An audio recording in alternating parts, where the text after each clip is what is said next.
Buenos días, muchas gracias. Voy a hacer una breve presentación entonces de la profesora Alicia Lindón Villoria, quien pues nos acompaña muy generosamente el día de hoy en esta apertura del segundo encuentro transversal de líneas de investigación del doctorado en estudios territoriales y sobre todo una pequeña precisión sobre sus aportes a los estudios territoriales desde la línea número 2 que nos convoca.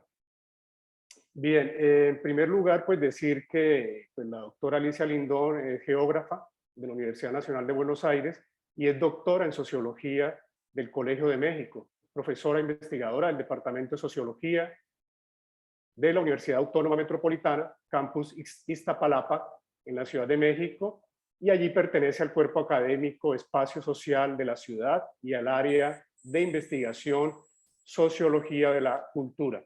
Está en la imagen también allí el texto La construcción social de un territorio emergente, el Valle de Chalco, que además hace parte, digamos, del desarrollo de su tesis doctoral en sociología, donde ya la doctora pues, Alicia Lindón se aproximaba pues, a los estudios territoriales también, desde la perspectiva del constructivismo geográfico. Decir además que estudia la dimensión espacial de lo social desde la perspectiva del sujeto habitante. Ello se especifica en 3 líneas de investigación que ha venido desarrollando, como el enfoque biográfico y la subjetividad espacial, la ciudad habitada y los imaginarios urbanos, y la sociogeografía de la vida cotidiana. Un texto que también, en donde también realizaba esa aproximación a los estudios territoriales, es este publicado en la revista Territorio del año 2002 sobre la construcción social del territorio y los modos de vida en la periferia metropolitana. Decir que es autora, además de un gran número de libros y artículos, entre sus más últimas y reconocidas publicaciones se encuentran 3 textos elaborados junto al también geógrafo Daniel Yernó y en el sello editorial de Antropos, como son el Tratado de Geografía Humana, los giros de la geografía humana y las geografías de lo imaginario, 2006, 2010 y 2012. También ha desarrollado recientemente el proyecto sobre espacialidades y corporalidades y narrativas, geografías híbridas. Aquí están algunas de las portadas de sus últimos trabajos. Ahí está el de geografía humana, giros de la geografía humana y geografías de lo imaginario. Aportes desde la línea de investigación número 2 al doctorado, diríamos que fundamentalmente los aportes hacia al análisis de la interdeterminación del bucle, territorialidad, territorialización y territorio, en tanto el territorio es una estructura densa, construida y producida, es decir, estructurada con efectos en la vida cotidiana. Esto es estructurante, siempre apoyada en el constructivismo geográfico, que postula al sujeto como constructor del conocimiento, de la realidad, que almacena mediante distintos tipos de entidades de distinta naturaleza los esquemas, los conceptos, las representaciones, los imaginarios y desde allí como productor de acción de la realidad. Epistemológicamente, sobre la consolidación de un cuerpo teórico en torno a los giros contemporáneos de la geografía humana, que dan cabida en sus investigaciones y publicaciones a la geografía humanista y al constructivismo geográfico, útiles para la postulación de la dimensión emocional y densa del territorio, semiósfera, diría Rafestein. Aporta también el holograma espacial 2007 como propuesta metodológica para la interpretación espacial en 2 planos. Uno, el del lugar como realidad localizada, y otro, el del lugar como realidad desplegada en una red de lugares interconectados a través de lo vivido, que puede integrar lugares distantes. La profesora Alicia nos presenta hoy su conferencia de la concurrencia de lo social y lo espacial a la apropiación del espacio. Muchas gracias, doctora Alicia, bienvenida.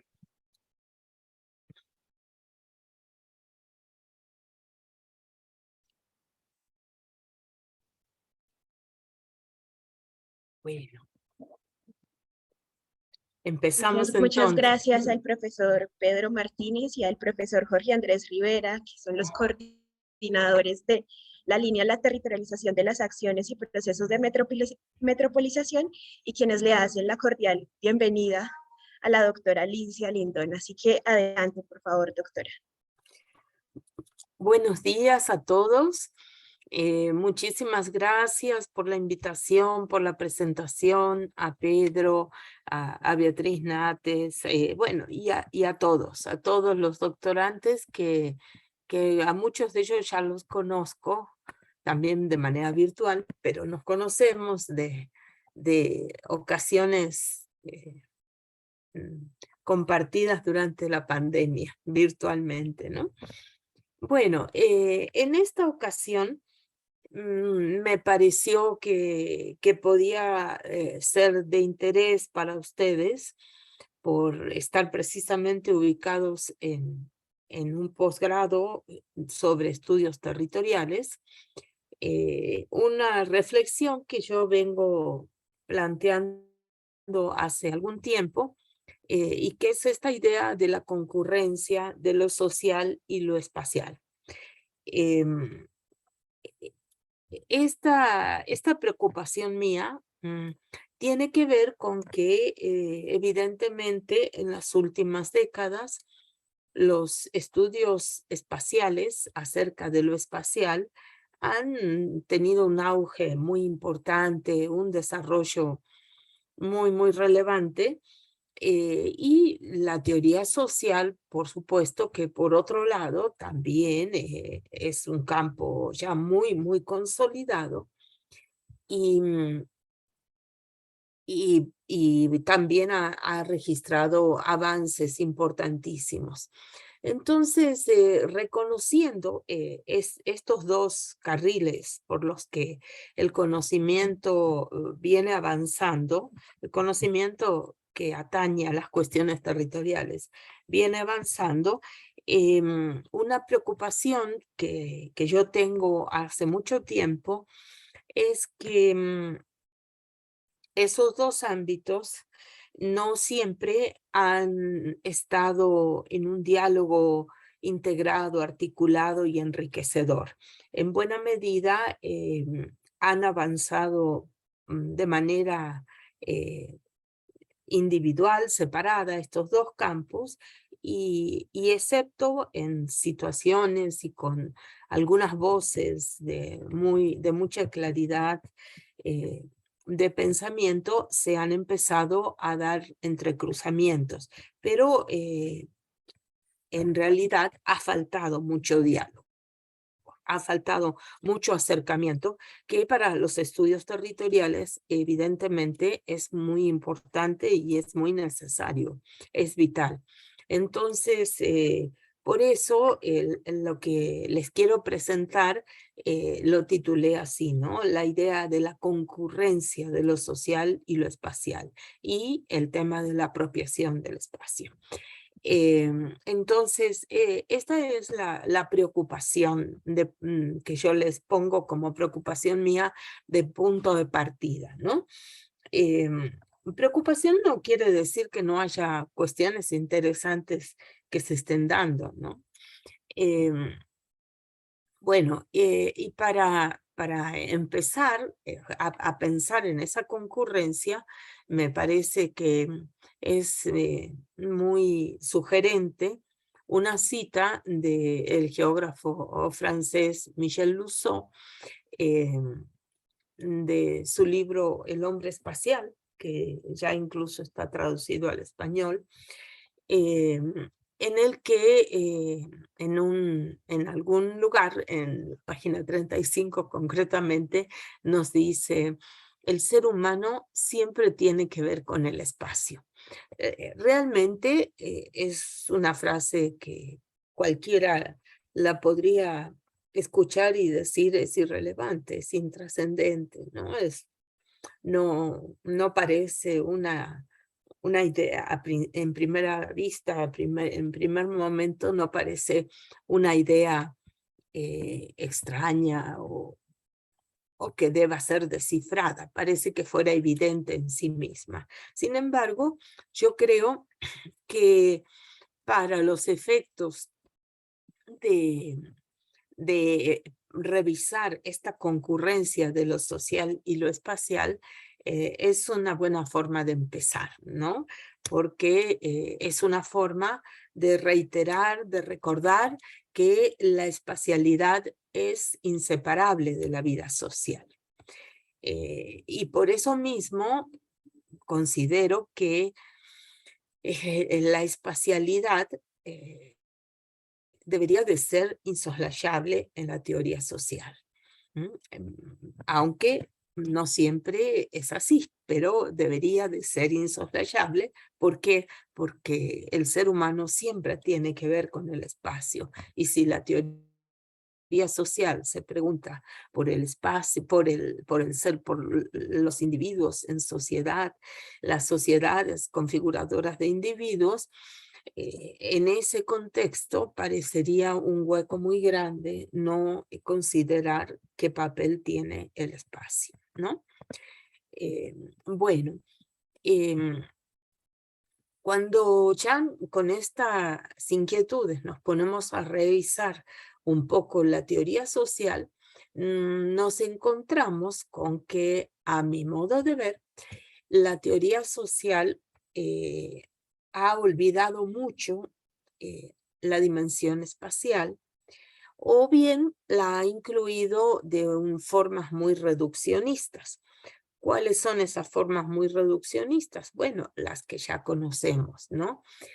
Considerar al espacio como localización, la idea del locus, el dónde está, un punto, finalmente en un plano geométrico, o bien otra idea de mayor arraigo aún en la teoría social es pensar al espacio como un reflejo de la sociedad, ¿no? O como un escenario también, escenario o reflejo. Ambas posturas le dan un papel pasivo al espacio. Y al ser simplemente como el telón de fondo, no tendría ningún papel explicativo del devenir social, ¿no? Otro de estos reduccionismos muy presentes en la teoría social, reduccionismos acerca de la dimensión espacial, en la teoría social, es considerar al espacio como la referencia empírica, ¿no? Esto es Manizales, esto es Ciudad de México, esto es Cali, etcétera, ¿no? La referencia empírica que en última instancia conecta con la idea de la localización, solo que como referencia empírica es aún más rudimentario que el mismo concepto de localización. Y bueno, en esta perspectiva de los reduccionismos de la dimensión espacial, no se debe olvidar también el uso libre de la palabra espacio, igual que el uso frecuentísimo de las diversas metáforas cartográficas, ¿no? Vamos a mapear, vamos a cartografiar y en realidad lo que se está queriendo plantear con esas ideas de mapear es hacer una síntesis muchas veces, ¿no? de lo expresado. Entonces, también hablar de espacio como referencia a cualquier ámbito de relaciones sociales, ¿no?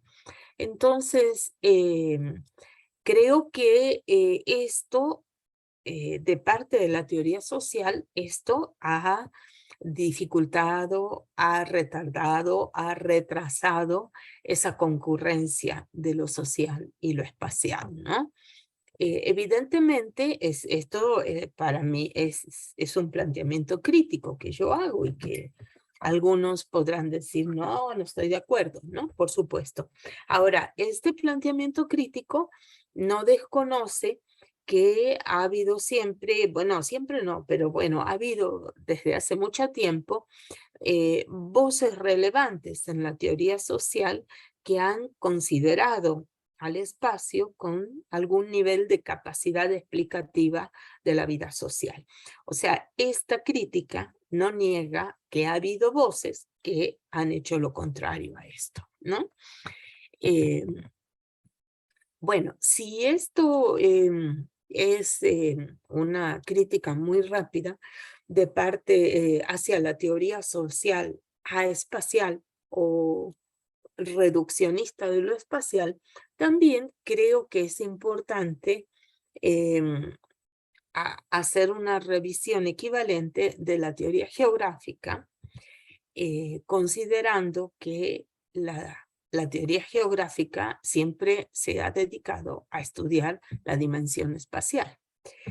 En ese sentido, yo creo que la teoría geográfica también ha estado poco abierta al diálogo con la teoría social. No solamente la teoría social miró poco al espacio, sino que la teoría espacial, la teoría geográfica esencialmente espacial, miró poco lo social. O sea, el problema es de ambos lados. Y en el caso de la teoría geográfica, creo que el problema es muy semejante al que les esbozaba desde el lado de la teoría social. Y es que la teoría geográfica ha caído también en reduccionismos muy importantes respecto al concepto de lo social. Concepciones muy simples y reduccionistas de la sociedad. Y evidentemente eso tampoco favoreció esa concurrencia, ese diálogo, esa integración entre ambos, ¿no? En el caso de la teoría geográfica, estos reduccionismos de lo social en parte tienen que ver con el peso que dentro de la teoría geográfica ha tenido siempre la componente poblacional. O dicho de otra forma, las perspectivas demográficas.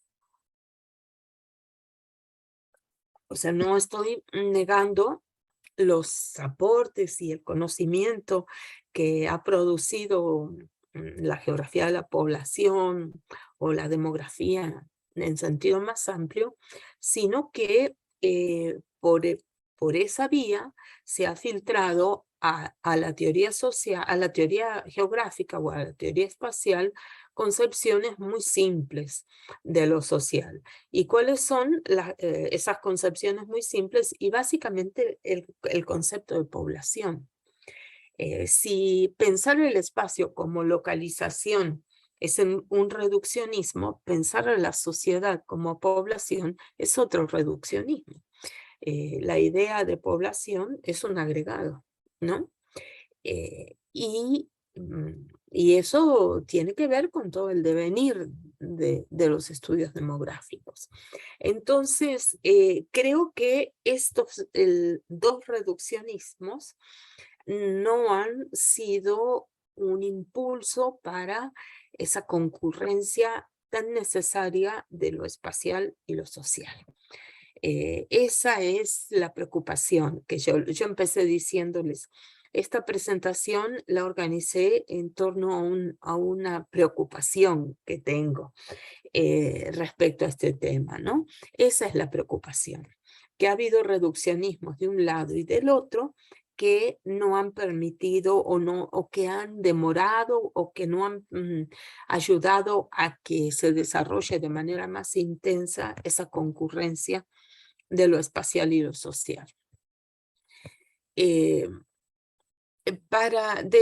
parte de las teorías geográficas, también hay que, así como les decía antes, desde la teoría social ha habido algunas voces de gran avance y de gran apertura hacia la dimensión espacial, evidentemente pocas, no lo suficientemente recuperadas por las comunidades de ciencias sociales y sociológicas en particular,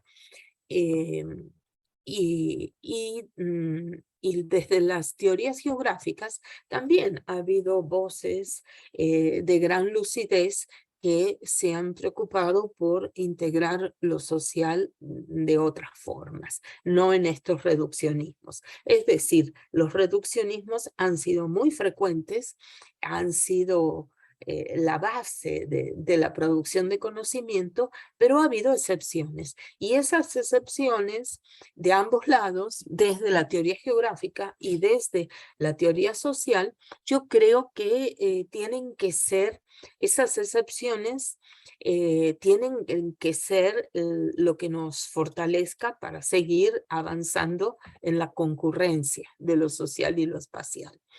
Desde la teoría geográfica, creo que la obra de Guy de Meo en la geografía francófona actual es un aporte muy importante, muy, muy importante. Y en general, todo esto que se llama geografía social, dentro de la perspectiva francófona, que tiene que ver con la geografía con una geografía periférica dentro de la geografía francesa. O sea, la geografía francesa central no es parte de esto. La geografía social francesa es periférica en ese contexto. Y por eso, por esa condición periférica del saber, ha sido más fácil abrirse a ideas diferentes, ¿no? Y creo que ahí Di Meo y muchos otros autores en esta línea son esas excepciones que nos enriquecen. Y por el lado anglosajón, creo que sigue siendo muy importante la escuela de Lund con la Time Geography de Hagerstrand y todas las derivaciones que tuvo dentro de la geografía anglosajona, ¿no? Pienso en autores como Alan Pratt, pero también como Nigel Triff, etc. Y desde la teoría social, una de las voces más abiertas a la inclusión de lo espacial, como es muy conocido, es la de Anthony Giddens, ¿no? Particularmente en aquel momento en el que descubre el pensamiento de Hagerstrand, ¿no? Entonces, si bien la preocupación por todo lo que no se ha hecho es muy importante, hay que reconocer que sí, también se han hecho y se están haciendo cosas para ir acercando, ir generando esa concurrencia, ¿no? De alguna manera, mi preocupación tiene que ver con que aún estos acercamientos son limitados, pero no es que sea limitada la obra de Di Meo o de Nigel Triff, no, no. Es limitado la forma en que ha permeado en la producción de conocimiento espacial. ¿Por qué? Porque la producción de conocimiento espacial, de voces anónimas, esa que ocurre en nuestras universidades, en todos los rincones, todavía está como muchos pasos atrás de lo que han dicho, de lo que han desarrollado estos autores, ¿no? Y desde la teoría social, sí, todos los académicos formados o en formación en la sociología o en las ciencias sociales en sentido amplio, conocen la obra, por ejemplo, de Giddens, pero poco es lo que en las investigaciones sociales se integra de la preocupación espacial de Giddens.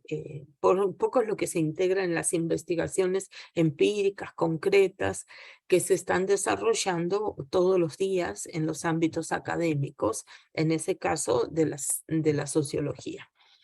Y evidentemente, por otro lado, creo que las sociedades complejas actuales requieren esa concurrencia de lo social y lo espacial a fondo en todos los niveles, no solo en esas voces clarividentes, sino permear y atravesar todas las investigaciones. Por ejemplo, las tesis, ¿no? Parecería que entre el desarrollo de las tesis en nuestras universidades y estos desarrollos de los pioneros hay una distancia gigantesca, ¿no? Entonces, creo que las sociedades complejas en las que vivimos y que tratamos de descifrar a partir de lo que ocurre en este pequeño lugar, en esta comunidad o en esta colonia, en este barrio, etcétera, toda la complejidad aún se presenta igualmente en cualquier pequeña localidad, en cualquier pequeña comunidad. Eso requiere de la concurrencia, descifrar eso requiere de la concurrencia de lo social y lo espacial, ¿no? Esa es mi preocupación de fondo, ¿no? Ahora, estas perspectivas que sí se abren al diálogo y que estas teorías geográficas que se interesan por la teoría social y por las preocupaciones centrales de la teoría social y las teorías sociales que se interesan por la inclusión del espacio o del espacio-tiempo para comprender lo social, creo que logran ese diálogo y esos acercamientos y esa concurrencia porque tienen ciertos fundamentos compartidos. ¿Cuáles son esos fundamentos compartidos? Bueno, dicho así de manera muy rápida, podríamos decir que uno es la perspectiva del sujeto. Tanto estas voces clarividentes desde la teoría geográfica como desde la teoría social están pensando el problema del sujeto, que cuando se piensa desde la teoría geográfica, casi siempre se habla del sujeto habitante, ¿no? La condición de habitante como una condición ineludible propia de todas las personas. Otro punto que nos acerca, ¿no? Que favorece esa concurrencia, es que todas estas teorías tienen un sustrato también en perspectivas de tipo constructivista. ¿A qué me refiero? Me refiero a esta idea de pensar que tanto lo social como lo espacial, el territorio, resultan del movimiento vitalista de lo social, es decir, están en constante proceso de hacerse y rehacerse. Eso es algo que acerca a estas miradas geográficas interesadas en lo social y a estas teorías sociales interesadas en el espacio. Otra cuestión que es un sustrato compartido es la integración de lo subjetivo junto a lo material y el lenguaje como una mediación entre ambas cuestiones. Esto también es algo que permite la concurrencia y el diálogo, ¿no? Desde la teoría geográfica, la integración de lo subjetivo ha sido como la novedad, porque la geografía y la teoría geográfica ha tenido siempre un lastre muy fuerte, un sesgo fuertísimo en lo material. Pero estas voces alternativas que van proponiendo cosas de acercamientos diferentes, reconocen que lo material no puede ser desprendido de lo no material, de lo inmaterial. Y bueno, y por ejemplo, ahí entraría, ahí se plasma, se observa claramente la limitación de un concepto como el de población, ¿no? Que justamente no integra todo esto que estamos mencionando. Otro punto compartido por estas miradas de la teoría social y de la teoría geográfica que se acercan es el interés por lo singular y por lo biográfico, ¿no? Lo singular no como lo particular, lo específico, sino como el cruce de lo particular y lo social. Y lo biográfico como un trasfondo que tiene que ver no simplemente con la perspectiva demográfica de una trayectoria de vida, sino con la apropiación de conocimiento y la acumulación de saberes espaciales. Y en última instancia, lo que genera el gran sustrato de acercamiento de estas teorías geográficas y teorías sociales es el interés por lo cotidiano como expresión, como emergente de lo social. Bueno, entonces, dejando de lado la preocupación por la falta de acercamiento y centrándonos en lo que sí nos estamos acercando, en lo que se está logrando de esa concurrencia, vale la pena observar que el asunto no se resuelve solamente con que tengamos unos fundamentos epistemológicos incluso que permitan acercamientos entre la teoría social y la teoría geográfica, que los grandes problemas de la teoría social empiecen a integrar el espacio y que las formas de comprensión del espacio integren los grandes problemas sociales, sino que cuando se empieza a dar esa concurrencia en la perspectiva de la producción del conocimiento que resulte de esa concurrencia, nos encontramos en la necesidad de buscar conceptos que sean concurrentes en sí mismos, y, pero que sean operativos, que empiecen a bajar, porque no nos basta con perspectivas constructivistas, con el interés en el sujeto, con el interés en lo material y no material, con el interés en lo cotidiano como emergente de lo social, sino que para producir conocimiento desde esos lados, desde esos puntos de acercamiento, entonces necesitamos también conceptos de alcance medio, como diría una parte de la teoría sociológica, o conceptos operativos, o que se puedan hacer operativos en la investigación de campo, concretamente. Y en ese sentido, y haciendo así un intento por diferenciar posibles conceptos operativos, pero que resultan de la concurrencia, porque para mí el dilema es no buscar conceptos operativos que sean exclusivamente espaciales o exclusivamente sociales, sino conceptos operativos que resulten de la concurrencia posible de lo social y lo espacial. Y en ese sentido, creo que el concepto de apropiación del espacio es muy, muy importante, muy relevante y nos puede permitir avanzar mucho. Ahora, también hay otras entradas que pueden ser igualmente fructíferas y lo están siendo. El concepto de habitar, el de sentido del lugar, las identidades e identificaciones de los lugares y con los lugares de memoria.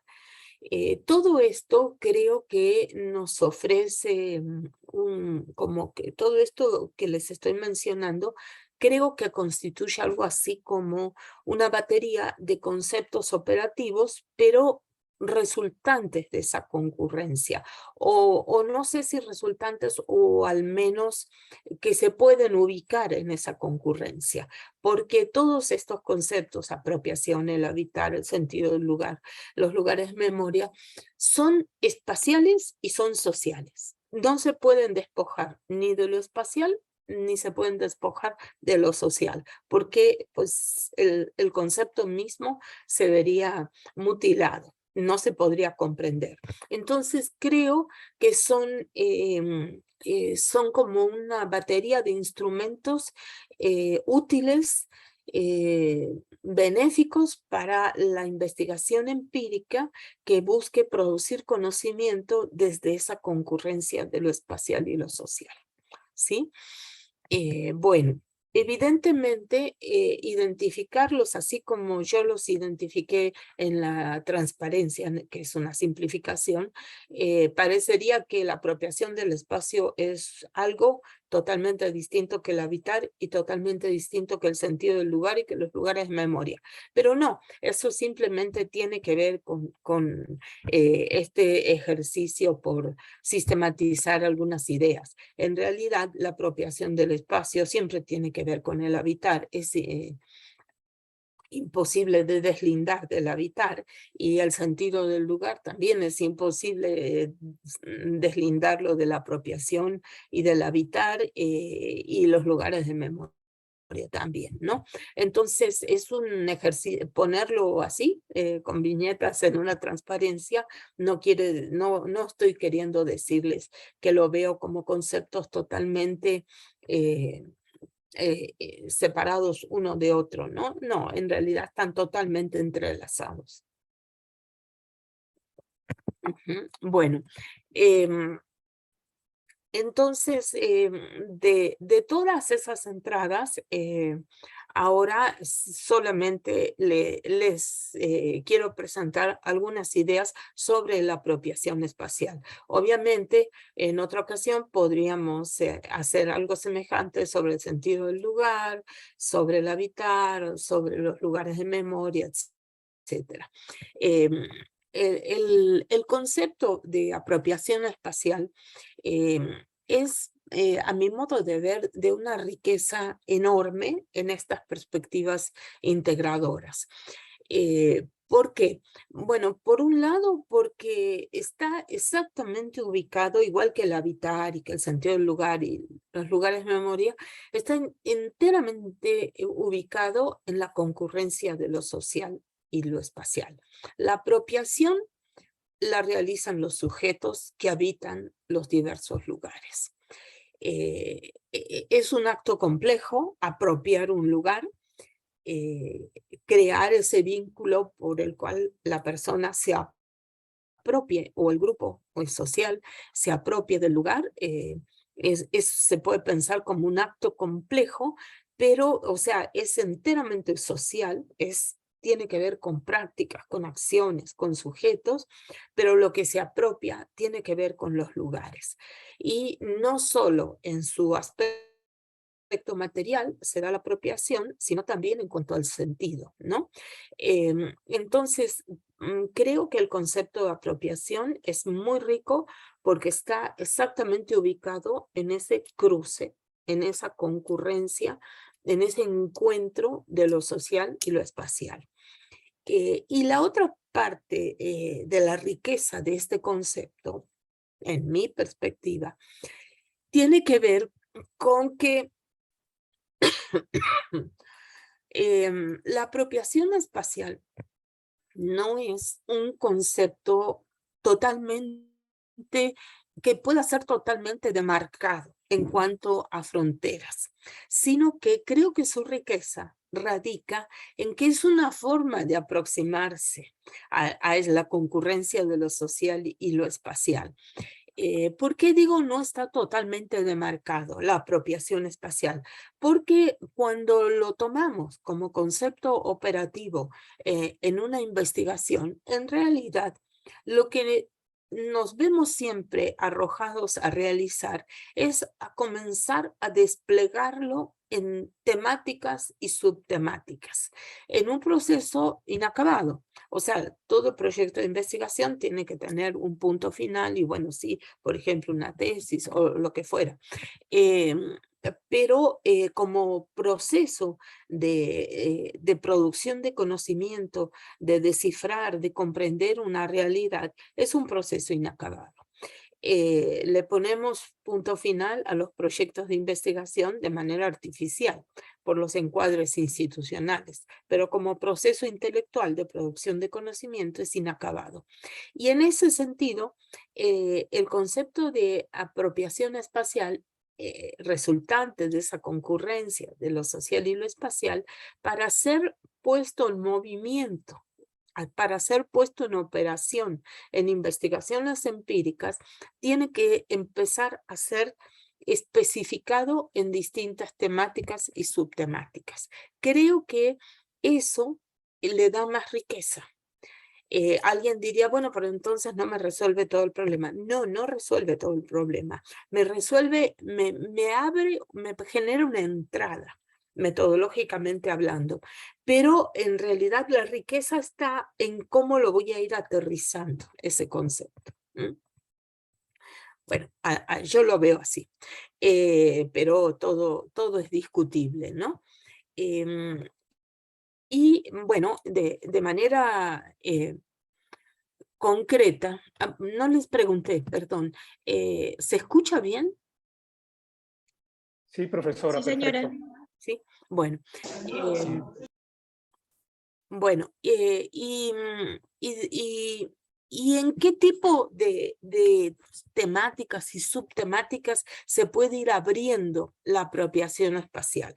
Bueno, algunas que a mí me han interesado y que he estado explorando, pero puede haber muchas otras, porque esa es la riqueza. Puede haber muchas otras. Son estas que les pongo ahí en la transparencia. Por ejemplo, la construcción social de espacios liminares.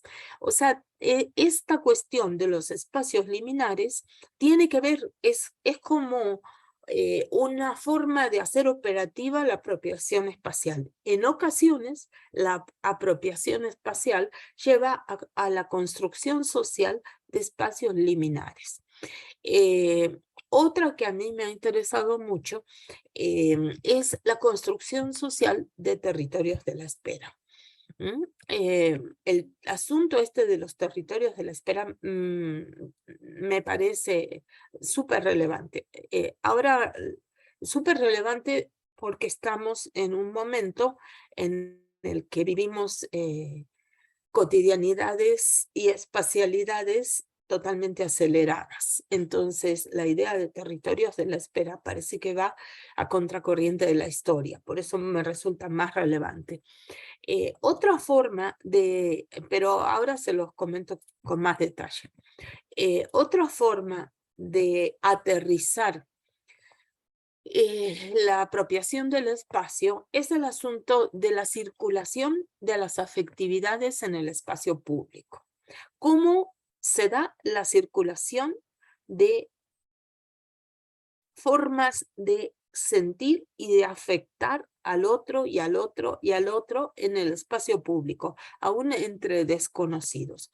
Eso tiene que ver con la apropiación espacial también. Y la configuración de performatividades, o sea, los cuerpos que expresan esto o aquello en el espacio público en función de eso que hace circular el espacio público y que se va encarnando en esos habitantes del espacio público. Y otra cuestión que tiene un punto de encuentro con lo de los territorios de la espera es que la apropiación espacial también se puede aterrizar en la construcción social de territorios de la proximidad. ¿Por qué digo que los territorios de la proximidad tienen alguna conexión con los territorios de la espera? Porque la proximidad, y igual que la espera, parecería que no son los fenómenos de nuestra época. No se espera nada en nuestra época porque esperar es algo estigmatizado, algo mal visto. Las sociedades no quieren esperar porque todo es acelerado, ¿no?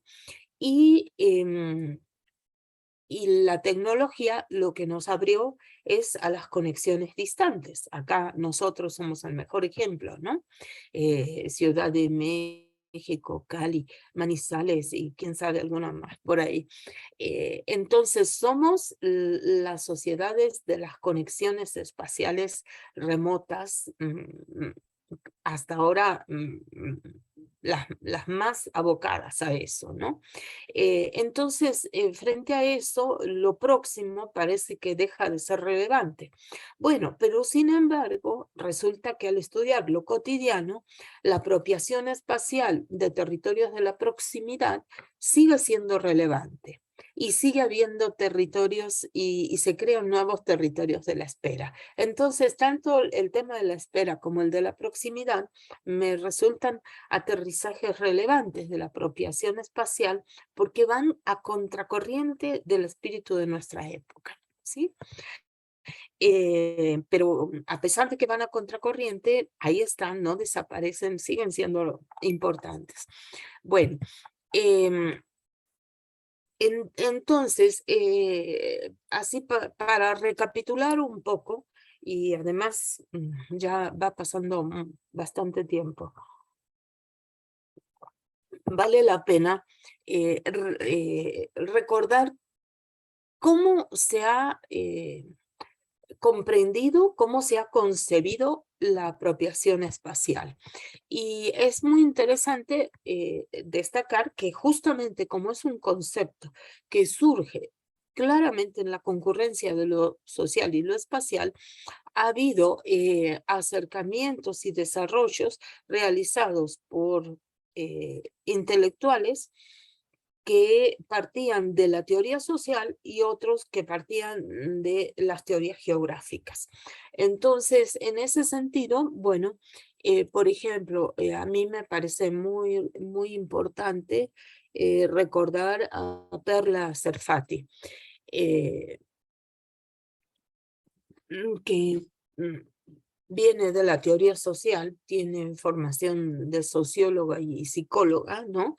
Y se ha interesado extensamente por la apropiación en sentido amplio y por la apropiación del espacio de manera más específica. Y concretamente, ella ha planteado que la apropiación es la adaptación de algo a un uso o de un destino definido o preciso. Habla de la armonía entre la adaptación en el sentido de armonía o ajuste, si ustedes quieren, entre una cosa y el uso al que se destina esa cosa, ¿no? Y al mismo tiempo ha observado que la apropiación es también una acción orientada a hacer algo, hacer de algo algo propio, ¿no? Puede ser el espacio, pero también puede ser un objeto, ¿no? Entonces, creo que los desarrollos de Perla Serfati son muy relevantes para entender el tema de la apropiación del espacio. La geografía social francófona, antes mencionaba, todo ese mundo de la geografía social francófona que también se conoce como la geografía del oeste, ¿no? Y que ese oeste en Francia es también una zona interesante porque es una zona de frontera, de transición, de frontera entre países, ¿no? Ahí, por ejemplo, hay, es muy conocido los trabajos sobre apropiación del espacio, concretamente de autores como Ripoll y Bechambre. De estos autores que me interesan algunas cuestiones. Una es, por ejemplo, concebir la apropiación del espacio como un tejido de relaciones. Un tejido de relaciones entre la sociedad y el espacio, pero que está entrelazado con la noción de propiedad, sea con connotaciones jurídicas o no. Creo que esta perspectiva de la geografía social francesa, francófona, del oeste es muy sugerente.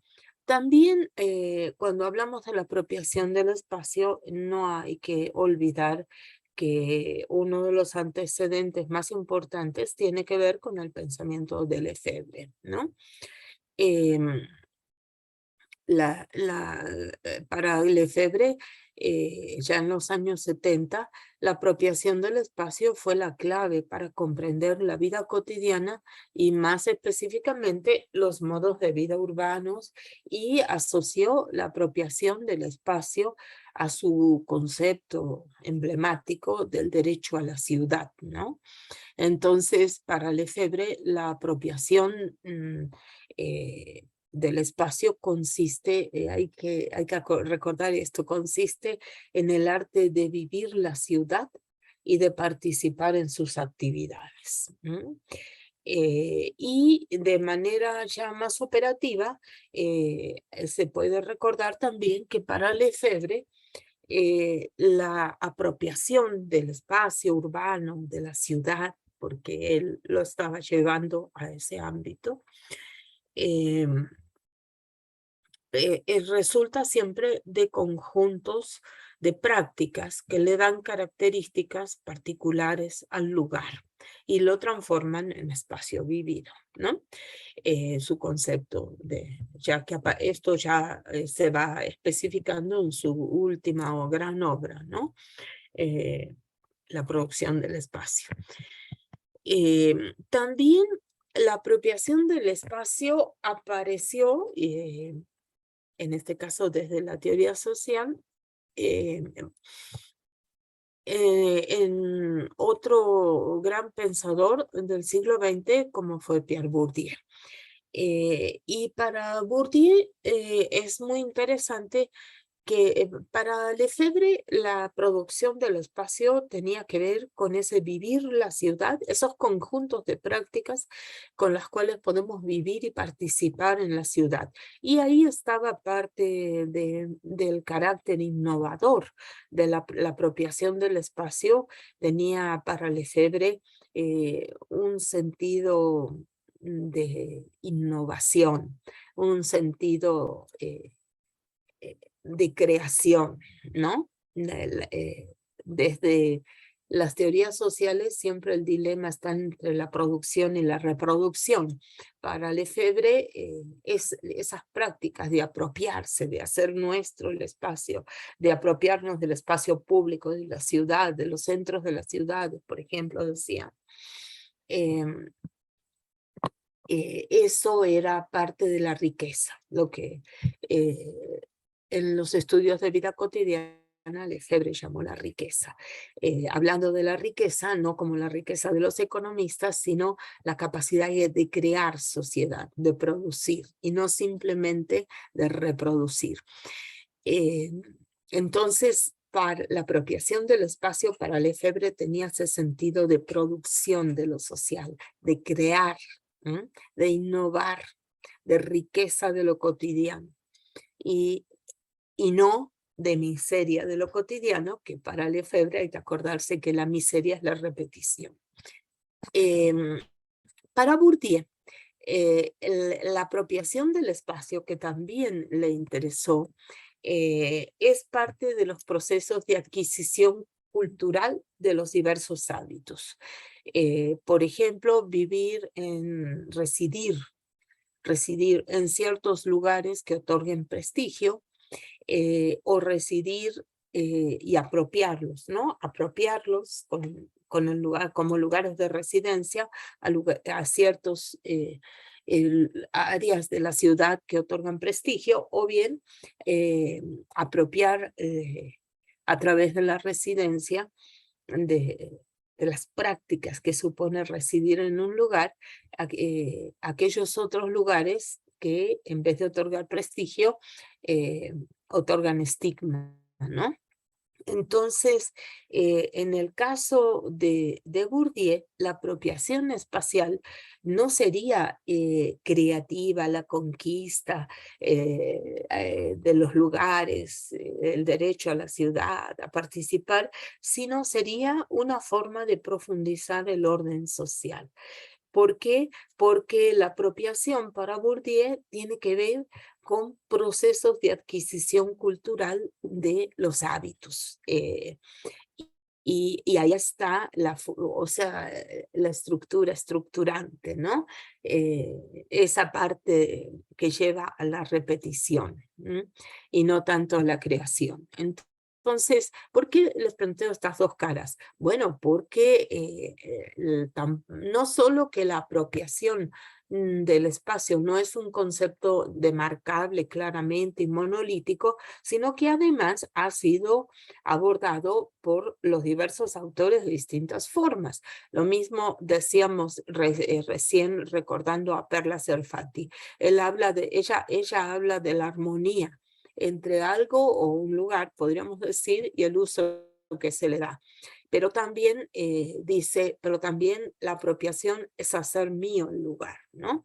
Entonces, esto muestra que diversos autores muy relevantes han mostrado distintas caras de la apropiación del espacio.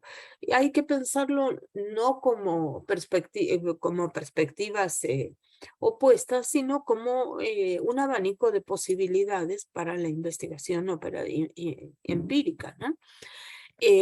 Las geografías humanistas, desde la teoría geográfica, las geografías humanistas también se han interesado en el tema de la apropiación espacial, muy, muy ligadas, como todas las geografías humanistas, al concepto de experiencia espacial. Y en este caso, la apropiación, por ejemplo, para David Simon, es un tipo de experiencia espacial que tiene un componente emocional muy fuerte y que genera un apego muy fuerte por un lugar. O bien el sentido de estar en un lugar que se siente como propio, aunque de pronto sea un espacio público, ¿no? No necesariamente legalmente mío, ¿no? Como cuando decimos mi casa, ¿no? Cuestión que también David Simon analizó, el tema de la casa. Pero también David Simon insistía en que no solo en la investigación operativa, en la investigación empírica, tenemos que estar abiertos a comprender ese tipo de experiencia espacial con mucho apego y con sentido de estar en un lugar que nos parece propio, sino también puede ser relevante estudiar la ausencia de ese sentido, de fuerte apego emocional o la pérdida de ese sentido de apego que antes una persona, un grupo social pudo sentir y luego por diversas circunstancias se experimenta la pérdida de la apropiación del lugar. Y David Simon insiste en que cuando ocurre esto, el habitar sin apropiación espacial tiende a estar dominado por el sentido de amenaza o de hostilidad en relación con el lugar. Entonces, bueno, este abordaje también nos da pistas interesantes para la investigación empírica, sobre todo para pensar el malestar frecuente de la vida urbana actual, en la que muchas veces se van desdibujando y se van debilitando los nexos con los lugares. Entonces, creo que esta es otro acercamiento que puede resultar enriquecedor. Desde la psicología también se ha trabajado, o sea, no desde la teoría geográfica, como sería David Simon, sino desde la teoría social, También los psicólogos lo que se conoce como psicología ambiental o psicología del espacio o psicología espacial, también se han interesado por la apropiación espacial y también han vuelto sobre esta idea de que es un concepto dual, un concepto bifronte que tiene dos caras, ¿no? Y en este sentido, por ejemplo, han planteado que una parte de la apropiación espacial tiene que ver con la acción transformadora de cierto lugar, o sea, la capacidad de dejar marcas, huellas y señales en cierto lugar. Y la otra parte, como la otra cara de la apropiación espacial, es la identificación simbólica de la persona con dicho lugar. Entonces, separamos estos dos aspectos analíticamente, pero lo que nos están diciendo estos psicólogos ambientales o psicólogos del espacio, no me gusta decir psicología ambiental, aunque los psicólogos suelen hablar en español mucho con esa expresión. A mí no me gusta mucho porque creo que lo que están hablando es de psicología del espacio, más que de lo que en América Latina llamamos el medio ambiente. Entonces, lo que nos están diciendo es que la apropiación espacial es un concepto complejo, un concepto que se puede hacer operativo en una investigación empírica desde las acciones o prácticas transformadoras del lugar que dejan huellas, marcas, señales y la identificación simbólica de las personas con el lugar, ¿no? Bueno, desde la geografía social francófona que antes les mencionaba, Ripoll, Bechambre, todo ese grupo de investigación de la geografía del oeste de Francia, también ellos han insistido mucho en la dominante material de la apropiación del espacio y la dominante ideal o no material, ¿no? En ambos casos han integrado mucho la cuestión de que esa apropiación sea con dominante material, aquí coloco esto materialmente, o me siento identificado con esto, lo apropio porque lo siento mío, pero no he colocado nada. Por ejemplo, una banca en un parque, me apropio de ese lugar, pero no la voy a cambiar a la banca, no la puedo cambiar de lugar, no la puedo pintar de otro color, ¿no? Entonces, en esos procesos de apropiación del espacio, de los lugares, con dominante material o no material, o ambas, reconocen estos geógrafos que puede darse el uso exclusivo o excluyente, por ejemplo, la banca del parque, de la plaza, en la que si estoy sentado no puede estar sentado otra persona, o también que, por ejemplo, en las unidades habitacionales con mecanismos de cierre, que no puede pasar el que no reside en ese lugar.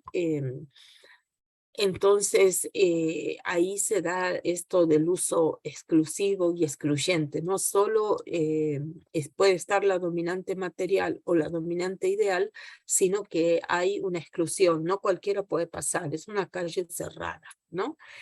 Solo los que viven en ese lugar pueden pasar. O bien, destacan que en otros casos la apropiación espacial, sea de dominante material o de dominante no material, puede ser de uso autónomo o libre, le llaman autónomo a libre, pero reconociendo que en la realidad y en el espacio urbano el uso autónomo libre pues, es relativo, porque siempre hay niveles de exclusión, ¿no? Por ejemplo, no sé, en el metro, en los sistemas de metro, puedo llegar al andén del metro y ubicarme por aquí o por allá, pero no puedo traspasar cierto lugar, ¿no? Entonces es autónomo libre dentro de ciertos límites. Incluso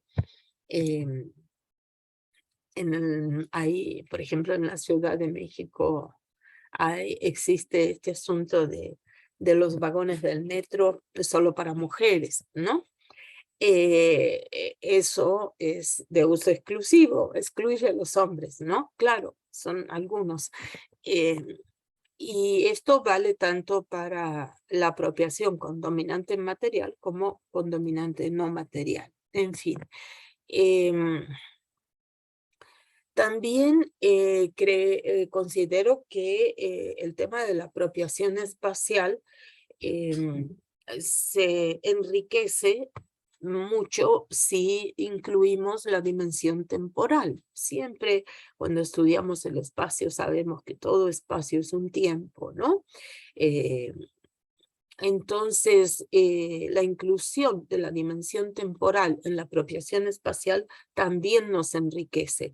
Y ahí podríamos hablar, por ejemplo, de una apropiación espacial efímera o prolongada en el tiempo, ¿no? La efímera casi siempre tiene que ver con el espacio público y la que se prolonga en el tiempo usualmente tiene que ver con los espacios privados, ¿no? Pero tampoco es estrictamente tajante la diferencia, ¿no?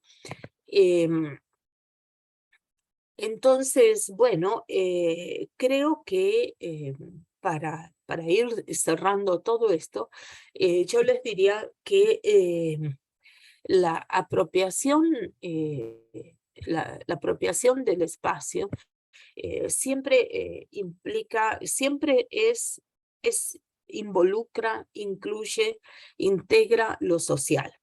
Decíamos al inicio, la apropiación del espacio es un concepto que surge de la concurrencia de lo social y lo espacial.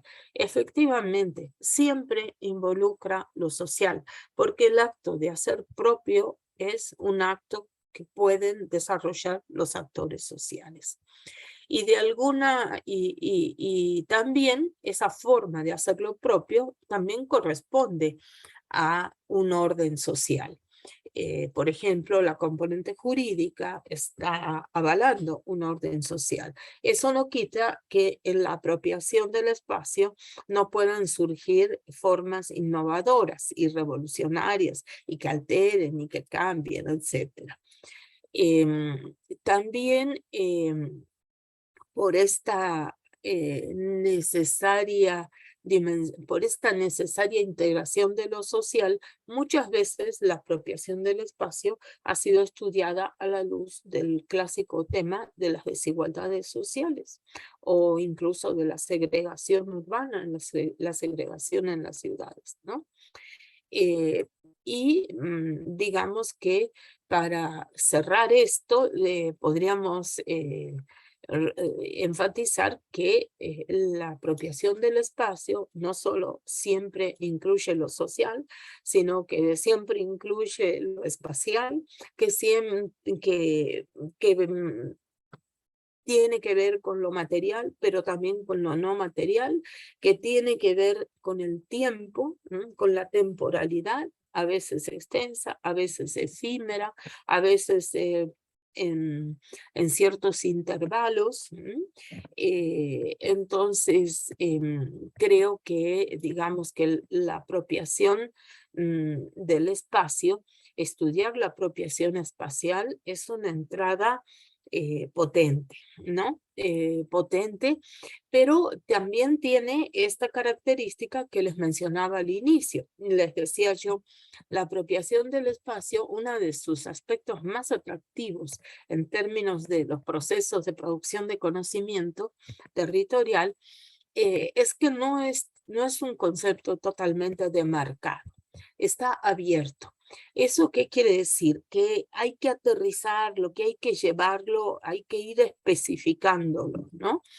Entonces, así como lo podemos especificar, por ejemplo, en términos de procesos, en términos de la segregación, patrones de segregación urbana, desigualdades, por ejemplo, también se han hecho muchos estudios urbanos en relación con las disputas y conflictos por la apropiación espacial, sobre todo por la apropiación espacial con dominante material, ¿no? Por ejemplo, esto ha pasado y pasa en muchas de nuestras ciudades que transitan por los conocidos procesos de gentrificación que implican la llegada de nuevos vecinos a un área de la ciudad, ¿no? En la que había vecinos tradicionales y luego por diversos procesos de valorización y de cambio de perfil de la zona por políticas urbanas, llegan otros perfiles. Bueno, esa coexistencia de distintos perfiles de sujetos sociales habitando un territorio reducido muchas veces genera disputas y conflictos en torno a la apropiación espacial, ¿no? O, por ejemplo, aquellas zonas de las ciudades que se transforman en áreas de interés turístico y que tienen nuevos habitantes, pero habitantes fluctuantes, no habitantes permanentes.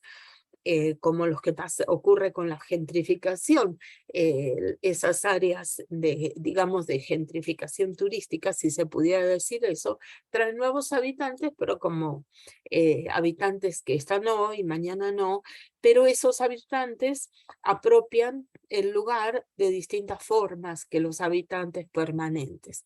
Entonces, a veces se generan disputas y conflictos. Entonces, ¿qué quiero mostrar con esto? Por ejemplo, si la segregación urbana, las desigualdades son una forma de entrar a la apropiación espacial, las disputas y conflictos por la apropiación también son frecuentes. Por ejemplo, en muchas ciudades estos procesos de gentrificación han traído el desarrollo de antiguas áreas como renovadas, como áreas que se ponen de moda, en las que surgen comercios, restaurantes, cafeterías, que atraen a población no residente, sino también circunstancial, pero con demandas diferentes, y se generan muchas veces conflictos entre los vecinos que residen ahí y esos nuevos habitantes efímeros. En fin, los procesos de patrimonialización, que ahora también son tema de mucho interés, también pueden ser un aterrizaje de la apropiación espacial, sobre todo porque todo proceso de patrimonialización de un área, de una ciudad, tiene que ver con cierto poder y cierto control en el que ciertos actores deciden que eso es el patrimonio y eso es lo que hay que ver y esto no, ¿no? Entonces ahí hay una apropiación que lleva a patrimonializar unas cosas y no otras, ¿no? En fin, son aterrizajes posibles. Otros aterrizajes que a mí me han interesado particularmente es lo que antes les comentaba. Por ejemplo, la configuración de espacios liminares, intersticiales y de la resistencia. ¿A qué llamamos espacios liminares? Y serían microterritorios o ínsulas que devienen en algo así como la puerta de entrada a un lugar diferente respecto al entorno. A veces son fugaces, otras persisten, a veces tienen visibilidad parcial, pero por sobre todo se diferencian del entorno por las prácticas que en ellos se desarrollan. Algunos autores han definido los espacios liminares o intersticiales como fisuras en el tejido social que se fractura. Por ejemplo, de pronto estamos recorriendo en una ciudad, un área muy comercial, muy muy habitada, con mucho espacio público, con mucho movimiento, con mucho espacio circulatorio, etcétera. Y nos damos cuenta que de esa gran avenida, con toda esa vida urbana densa, se abre un callejón por el que circulan muy pocas personas y donde las actividades que se realizan son totalmente diferentes a las actividades de esa gran avenida comercial, circulatoria, etcétera, ¿no? Y que, ¿y qué es lo que pasa en ese callejón? Que a lo mejor es de 100 metros o algo así, nada más. Pues a lo mejor ahí en ese callejón es un espacio liminar, es una frontera y con avanzar un poco por él, nos encontramos con que es un territorio de la sexualidad, del trabajo sexual, del narcotráfico o de otras actividades diferentes. Entonces, esos espacios liminares, muchas veces los estudios, por ejemplo, sobre todo los estudios urbanos, no los han reconocido. Y resulta que la liminaridad, la frontera, que caminé unos pasos más y entré en un lugar totalmente distinto de la ciudad, con otros actores, con otras prácticas. Esas pequeñas ínsulas muchas veces han sido invisibilizadas en los estudios territoriales. Entonces, el tema de la apropiación del espacio podría ser una puerta interesante para penetrar en esto y ver cómo junto al otro espacio visiblemente apropiado para la actividad comercial, turística, de ocio, de lo que ustedes quieran, aparecen unas pequeñas ínsulas con otras formas de apropiación liminares y que muchos pueden pasar junto a ese lugar y no verlo, ¿no? ¿Por qué? Porque es un pequeño fragmento, ¿no? Entonces creo que la apropiación del espacio, por ejemplo, puede llevar a estudiar esto, la construcción social de espacios liminares y descubrir eso que ahí estaba pero que no era visible, ¿no? Entonces, me parece que esa es otra entrada interesante, ¿no? Nosotros, por ejemplo, encontramos que en el metro de la Ciudad de México se han constituido pequeñas ínsulas, pequeños microterritorios liminares de la sexualidad masculina, en donde en partes, en pequeñísimos territorios de el último vagón de una formación del metro, en ciertos pasillos de la infraestructura del sistema de transporte colectivo metro, etc. Otra... creo que ya es demasiado, ¿no? El tiempo. Otra entrada que permite aterrizar la apropiación espacial esto que yo les comentaba antes de los territorios de la espera. En todos lados, en todos los países, en todas las ciudades, existen territorios de la espera claramente demarcados. Por ejemplo, en las instituciones hospitalarias, en las infraestructuras y equipamientos urbanos, hay salas de espera, ¿no? Pero cuando yo me refiero a las formas de apropiación del espacio que construyen territorios de la espera, me estoy refiriendo a otros, no a las salas de espera de un hospital, de una institución bancaria, de una terminal de autobuses, no. Me estoy refiriendo a otros que construyen los habitantes del lugar, los actores, los construyen de manera espontánea y muchas veces de manera efímera. Y a mí me ha resultado de mucho interés la construcción de espacios, territorios de la espera efímeros e intermitentes en la Ciudad de México, en las grandes vialidades, en las grandes avenidas.